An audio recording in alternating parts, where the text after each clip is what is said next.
सत्संग से आध्यात्मिक ज्ञान तो मिलता है, लौकिक कला कौशल्य भी मिलता है और लौकिक भी मिलता है। और मिलते मिलते ऐसी चीज मिलती है कि स्थूल शरीर में जो कुछ मिला वो कुछ भी नहीं।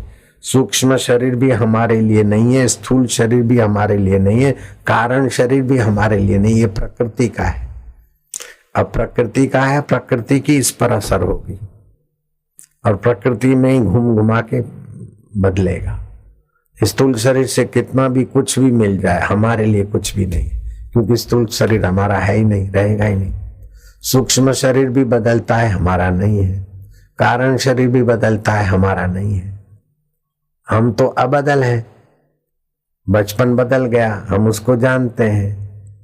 बचपन की मानसिकता बदल गई सूक्ष्म शरीर की, उसको भी हम जानते हैं। बचपन की नींद 8 घंटे सोते थे कारण शरीर में, वो भी बदल गई, उसको भी हम जानते हैं। तो हम इससे अलग हुए न, स्थूल शरीर से, सूक्ष्म शरीर से, कारण शरीर से हम अलग हैं। स्थूल शरीर की समाधि 1000 वर्ष की हो गई, फूंक मारा तो आसमान हमारी फूंक से भर गया और बारिश हो गई, आंधी चल गई, तूफान हो गई। सूर्य बर्फ का गोला होकर धरती पे आ गया और पृथ्वी आकाश में उड़ने लगी। ऐसी शक्तियां, योग्यताएं फिर भी हमारे लिए नहीं है। हम धोखे में, दूसरों को धोखे में डालने की लीला हुई, माया हुई। हमको लोग भगवान माने अथवा हमारे सिद्धांत का प्रचार भी हो जाए, तभी भी हमारे लिए वो कुछ नहीं हुआ। सारे विश्व के लोग हमारा चित्र रखे और आरती करें, हम एक शब्द यहाँ कर सब लोग जी हजूर करके मानने लग जाए, फिर भी उससे हमें कोई फायदा होने वाला नहीं। ये फायदा होगा स्थूल शरीर को, स्थूल शरीर हम है नहीं।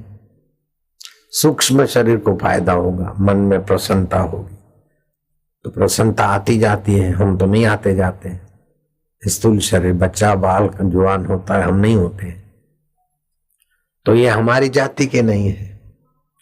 जो हमारे काम में नहीं आएंगे उसी में हम मारे जा रहे हैं।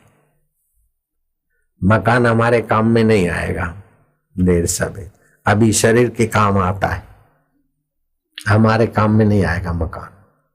ऐसे शरीर भी हमारे काम में नहीं आएगा। स्थूल सूक्ष्म कारण, अपितु तो हमारी हस्ती से शरीर काम करता है। स्थूल सूक्ष्म कारण,